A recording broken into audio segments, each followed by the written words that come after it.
Welcome everybody. Can everybody hear me? Yeah. Thank you all for coming out today. I'd like to welcome you along with my European-based colleagues to our seminar series. We do 4 of these per year in conjunction with boat shows worldwide. One in Miami, at Metz in Amsterdam. We also do ICAST, which typically takes place in Las Vegas or Orlando, I think, this year. And then, of course, here in Düsseldorf. And the idea of our seminar series is not to provide an infomercial about Navionics as much as it is to provide how we see the market going and how we play a role in both shaping that market and shaping the way things are going, as well as facilitating the evolution of that market. There's been a lot of changes recently that many of you may be aware of in the distribution of paper charts, most notably with NOAA in the United States. And I'd like to introduce the man that basically started it all, Giuseppe Carnevali. Giuseppe invented the digital chart for the recreational boating community. It's 30 years anniversary this year, so it's a very big year for us. And without further ado, Giuseppe Carnevali. Good morning to everybody. Yeah, we're celebrating 30 years from the foundation of the company, and so I thought that foundation of the company, and I should say a little more than that, actually from the introduction of the first electronic chart in the world, which was introduced by our company. So I thought that it could be interesting to sort of relive a little bit the history of the electronic chart and then talk about where we see it going for the future. Well, first of all, how did it start? We have to acknowledge the idea of 007 Goldfinger. Most of you, or many of you, probably have seen it. You will remember that James Bond not only was very busy with pleasant things, but he also had a very powerful car. And on the car there was a screen where he could chase the bad guy after putting a little device on it. So that's where the idea came. It would be nice if we could not only have a latitude and longitude on our navigation device, but also actually see it on a chart. So in 1984, this was the first prototype of an electronic chart that was presented at the General Boat Show. It was very rudimental, as you can see, only the outline of the coast, but it was making a statement. And that was a test. We brought it to the market to see the market reaction. Market reaction was very enthusiastic. The only problem we had was a little child about this tall that came around and looked at it and said, "But is that an Apple II?" And I said, no, you don't understand, go away. Effectively, there was an Apple II inside. So a year later, this was the first product, and many of you, I see some good old friends here probably have seen it many times and probably used it. 30 years of innovations. During those 30 years, we not only made the first electronic chart, but many other things. This is a short list of many other things that we have introduced. The first seamless database, which means not chart by chart, that disconnect between each other. The first worldwide coverage. I remember about 3 or 4 years ago, hearing the British Admiralty boasting that they had worldwide coverage, and we said, well, congratulations, but we did it 20 years ago. The first data cartridge. Nowadays, everybody uses SD cards in their cameras, but the first data cartridge was a little big and certainly had much less capacity than today, but was this one, 30 years ago. The first LCD plotter, the first 3D charts with satellite overlay. This was before Google Maps became so common, screen amplifier, etc., etc. And we got more innovation awards than all of our competitors combined. These are just some of them. So the present of the company. We're now a company with 500 employees. We have offices in 8 countries. The main offices are in Italy, US, India, and Estonia, but then we have several others in Australia, UK, and so forth. We have about 3 million customers between plotters and apps.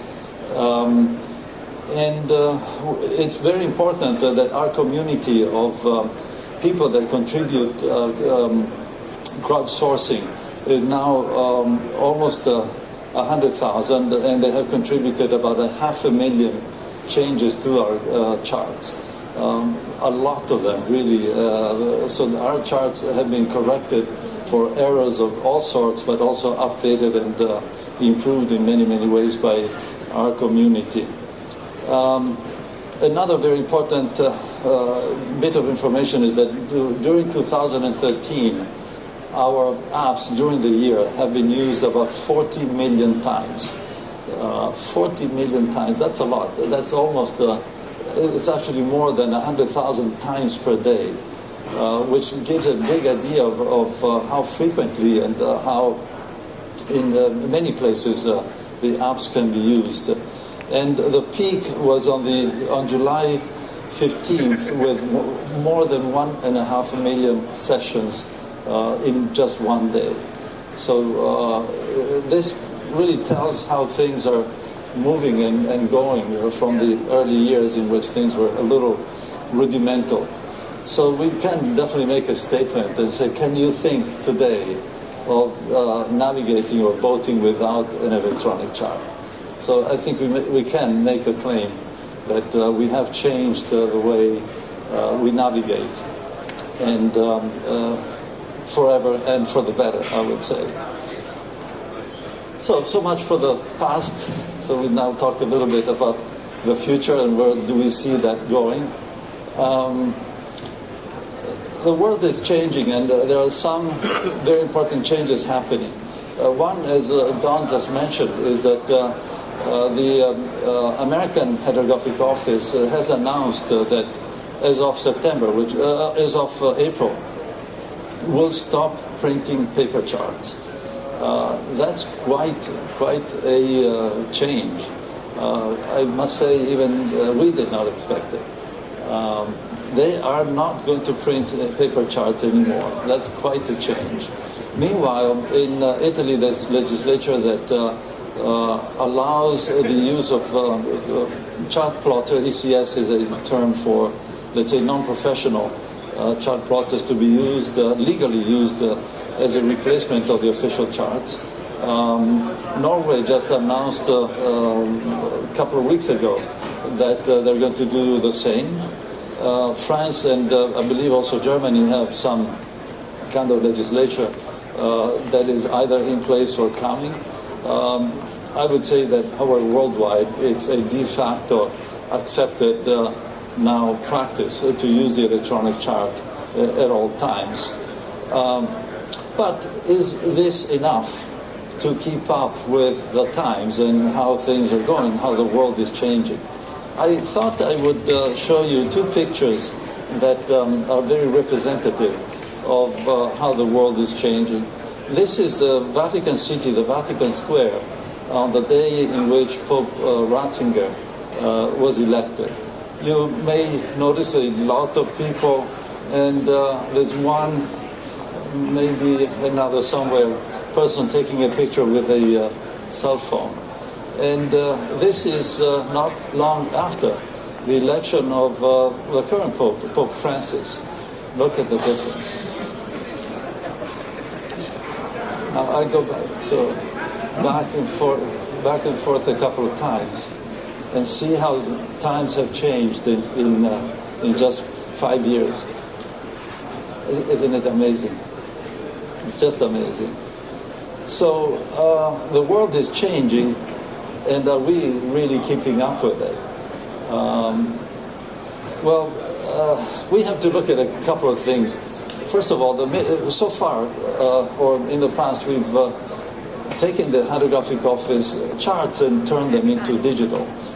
Then the Hydrographic Office started having digital charts, but essentially we have been using the electronic chart as just about the ultimate thing. But is it enough? And first of all, are those really what we need? Because the mission of the Hydrographic Office is to serve the Navy and to serve the merchant ships, the tankers, the big ships. Well, those ships don't go into the marinas, don't go into the small coves and the anchorages, which is exactly where we boaters want to go. So in a way we can say that the product, the mission of the hydrographic offices is to keep the Navy and the tankers away from the areas where we want to go. And so their product is, of course, the foundation of navigation, but it's not exactly what we need. We have different needs. And meanwhile, also, hydrographic offices are increasing their royalties. They're putting restrictions on the use of the electronic charts. So, for example, many countries do not allow us to display the charts on the website and so forth. They don't want to have big areas and so on and so forth. So maybe it is time to think about a new generation and say, okay, well, the hydrographic offices, we have, and we owe a lot of respect to, but maybe we need to do more. The times, again, are these, and we need to do something more than just a navigation chart for a tanker. So, are we keeping up? Well, to begin with, so what do we need? To begin with, all charts have errors. You know, industry charts have errors, hydrographic office charts have errors. It is impossible to make them error-free. Just as a statistic, in our own database we have about 2 billion features. A feature is like a buoy, anything that is contained in a database. Well, with that many objects and opportunities to make a mistake, even with 99.999% precision, we still have 20,000 errors. And let me tell you, having an accuracy of 99.999% is very difficult, very, very hard. Nevertheless, there are that many errors. And I have here a couple of examples of official charts. Again, I'm not putting any blame on anybody. I'm just saying this is something that we boaters, navigators, need to be aware of. That we rely on charts, but not too much, because they all contain some errors. This is an example where you see that at the top here, there's one beacon that is reported on the official electronic chart on the wrong side, and there's a whole line of dolls missing. Dolls are poles that if you hit against, you do a lot of damage to yourself. This is another example where the official electronic chart, official paper chart, the red and the green buoys have been put both on the same side of the channel instead of being one on one side and one on the other side of the channel. They should be. This is an example in Sweden where you can see the satellite picture with the yellow line, which we digitized from the satellite, and the official shoreline according to the official electronic chart. Well, you see that there's a whole lot of things missing here, and most importantly, this is missing in the official electronic chart. Again, let me not be this something to say, oh, hydrographic office charts are bad. I mean, there's no such a thing as a perfect electronic chart. However, what can we do today with the technology and the means of today? Well, first of all, we can deploy 100,000 surveyors around the world, which means many times more surveyors than any hydrographic office or all hydrographic office combined can deploy, and they can make those corrections themselves. And those corrections can be made available to all people, the whole community, and those are the so-called community edits, which can be done with our equipment and distributed in real time.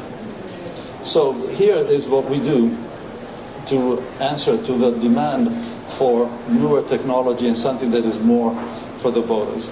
Well, first of all, we have the freshest data, which include nautical charts. Freshest data means updates. We do updates every day. Every day we publish the entire catalog of our charts. Every day we make about 2,000 changes to our charts and make them available for distribution. We have the sonar charts. We can talk a little bit more about it, but essentially nearly every boat nowadays has a sonar on the boat that collects a lot of data and then throws it away.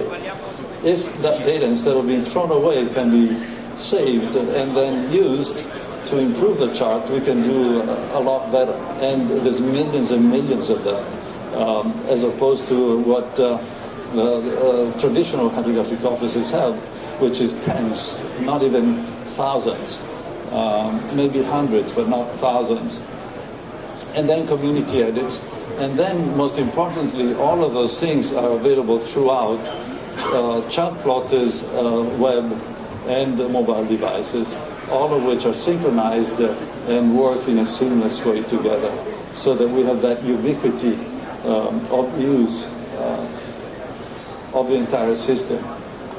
So what is the new generations? First of all, charts made by boaters for the use of boaters, and not for tankers and navy. And again, I want to insist, I'm not trying to be negative to the hydrographic offices, only say they have a different mission, we have a different need, which is in addition to, we can build on top of what the hydrographic offices do and do more for the for our community. Community edits, like I said, about 500,000. I've shown you earlier an example in which a big rock was missing in the official database. Well, that rock has been added, first of all, by one of the users. And once that correction has been made, within about 3 minutes is available to everybody in the community. More details of marina, coves, anchorages, etc., etc. All sorts of data that are not part of the mission of the traditional navigation charts. And then a lot of applications, because really what now more and more, again, if you think of the example of the two elections of Pope Ratzinger and Pope Francis, nowadays people want a lot more than just data. They need something to make use of the data, enjoy that. So you want real-time updates, you want to do social networking, you want to be able to share your information with your friends, and so on and so forth, which really means enjoy boating, what we say, beyond the boat, beyond navigation, and beyond the boat itself. So I will summarize, say, well, yesterday we were talking about charts only for navigation only. Tomorrow this is gone a little bit astray, but not just charts, but a full ecosystem, which provides a full experience beyond navigation and beyond the boat itself, which allows us to enjoy boating anytime, anywhere. And I would like to do this with some examples. Sonar charts for the benefit of the community. This is an initiative that we did earlier, well, just about a year ago. You know that in New Jersey there was a hurricane called Hurricane Sandy that was so violent. It's a sandy shore, so very similar to Holland and the western part of Germany. And so that made a lot of changes. Shoals moved, some of the channels changed, and so forth. Really, the existing charts were no longer reliable. So we organized a so-called survey party. We made some seminars with some of the local stores, dealers, West Marine stores, the equivalent of what you have, and some of the magazines, local magazines. Actually, even we had TV with NBC, I think, or CBS, NBC. So we told people how to do it. It's very simple, but it's kind of relatively new, so not everybody was familiar with how to do it. We said, okay, all you do is just go around the areas, and instead of throwing away the data at the end, you upload it to our server, and then we come up with a new chart. It was an extremely successful initiative, and we had really recharted a few months after the hurricane and before the beginning of the season. We had the whole area recharted, which normally would take 5-10 years to have. So this is another example of sonar charts, a very interesting place up in Scotland. This loch there were two avid fishermen who usually fish there, and they said, "Oh, we're interested in doing it. Can we do it?" I said, "Sure. All you do is go fishing, and at the end of the day, upload your tracks." And they did. And this is the chart that came out just from two people fishing in the longest lake in Scotland. Isn't that pretty good? Best in 200 years. It's such a nice place also. Community edits. These are some quotes from people that there's Jacob in Germany, Emily in Australia, Giulio in Italy. They reported some buoys that may be seasonal, so they're not there all year. They're usually not reported on the official charts, or they move every year. Restaurants, well, those are not buoys. They're not for, let's say, a hazard to navigation, but they're very important to boaters, fuel stations, and so forth. And the important thing is that, again, those become available as soon as you enter something. Within about 3 minutes, everybody else has it. So, I would like to summarize this with by talking about my personal experience, very recent. Over the Christmas holidays, I went with my wife and two other couples. We went cruising on a charter boat in Florida. We actually wanted to kill two birds with one stone. Fortunately, my hobby and my work coincide. I like boating and I like to do things for boaters. But so we said one of the things that the American Hydrographic Office is doing, not only discontinuing the printed paper charts, but also discontinuing the support of the waterways. And the waterways are where the boats go. Certainly not the ships, but the boats go a lot too. And those change all the time. There's sandbars that change, and so on and so forth. And so we started planning this cruise around November, more or less. And you know, what I did is oftentimes I'm on a train or in an airport waiting for. So I would pick up my phone and start planning. Okay, we could go from here to there, plan the whole route, and then wait a minute. I have I'm going to be using a catamaran, so, well, the depth is not very much, but we have a tall mast. Can we go through the bridges? No, we can't, so we have to take another route, and then, you know, so I sent a route to my friends. One of them is in Florida. Can you check whether or not we can go through this bridge? Because some years ago we could. Now there's a new bridge, which before was a swing bridge. Now it's a fixed bridge. It's tall, but not tall enough. And so we kept going back and forth until we had the final route, everything perfectly planned, etc., etc. We've been sharing all these things. However, as soon as we got on the boat, we started changing plans every day. Because, not every day, multiple times every day, because we said, oh, we saw something nice, let's stop here. We're tired, we need to let the dog go ashore, so instead of stopping here, we go there, and so on. All of this was doable, not at the helm, but inside the boat, where the wives were chatting and having their discussions. We want to go here, find that restaurant, etc. But by updating the route on the iPhone or the iPad, this was automatically synchronized with the iPad that was being used for navigation at the helm. And then, of course, we did a recording of all our cruise, which was nice for us because then we can play it back and share the experience. But at the same time, share that with the community. Not only we made a few corrections of navigation aids which have changed, but also we did a sonar log so that that goes into the server and provides an updated sonar chart and provides the recommended route which has been tested. So we have contributed without any effort, not only to our enjoyment, but also to the enjoyment of others. And now we share, the three couples were actually one from Italy, one from Florida, and one from California.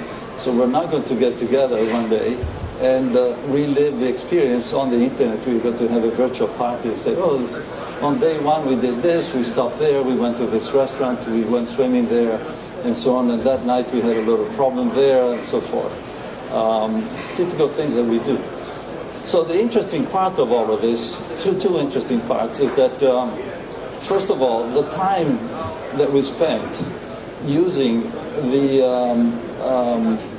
apps and using things in addition to the navigation, strictly the navigation chart, was far longer than the cruise itself. We started almost 2 months before the cruise, and we're going to be talking about it for I don't know how long after the cruise. So the end of the cruise itself, we were on the boat a number of days, but we only sailed about 5 hours, 7 hours a day, not 24 hours a day.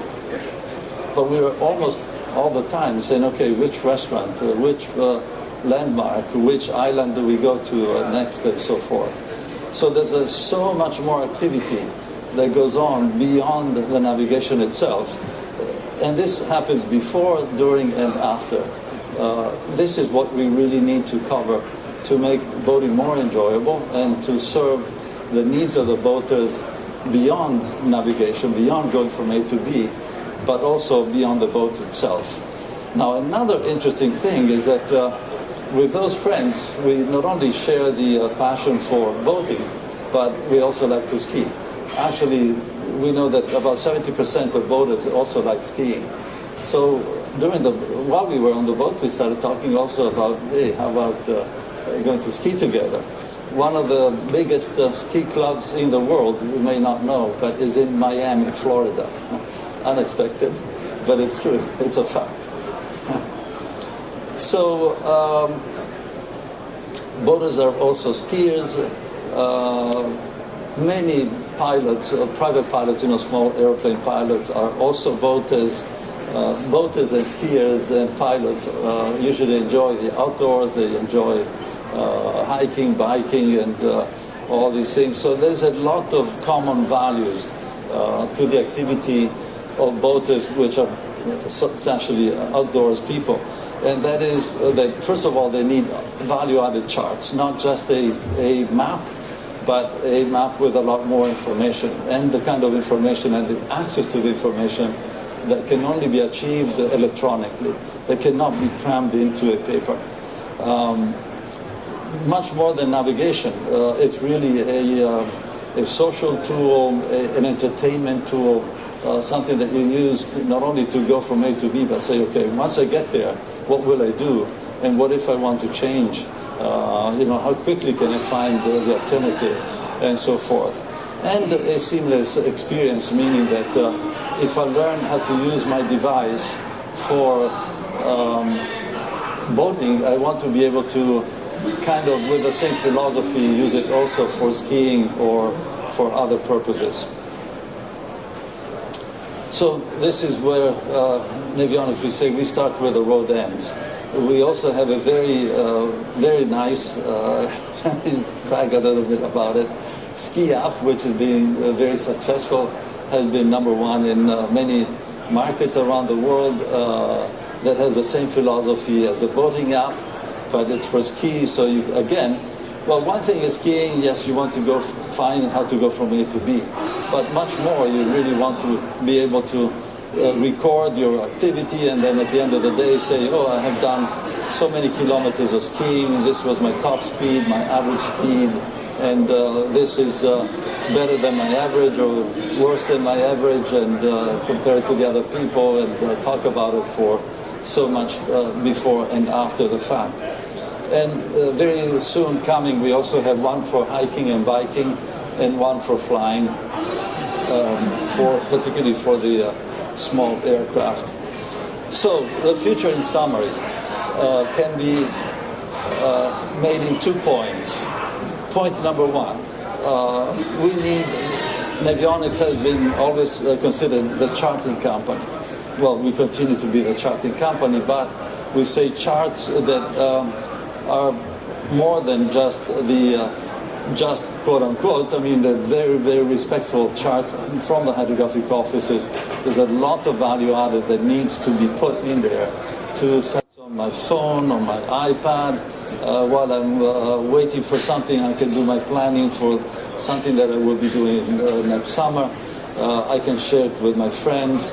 I can do the recording while in action, and then share it in order to improve the charts and also enjoy what we have done with something that is so much more powerful than just pictures as we used to have before. We used to only have pictures before. Now we have the pictures, we have the track, we have the time, we have the location, and so forth. So this is a little sign, a present that was given to me by a friend that said, well, this reflects your character and the character of the company. And I like to mention it. You know, if you want to discover new oceans, you have to have the courage of losing sight of a comfortable shore. There's also another saying that is used by the Canadian mariners. They say that the ship in port is safe, but that's not what the ship was built for. So we need to have the courage of going well beyond what has been the comfort zone in the past, and that's where we will find things that are so important and so enjoyable. Thank you very much. Thank you for being here.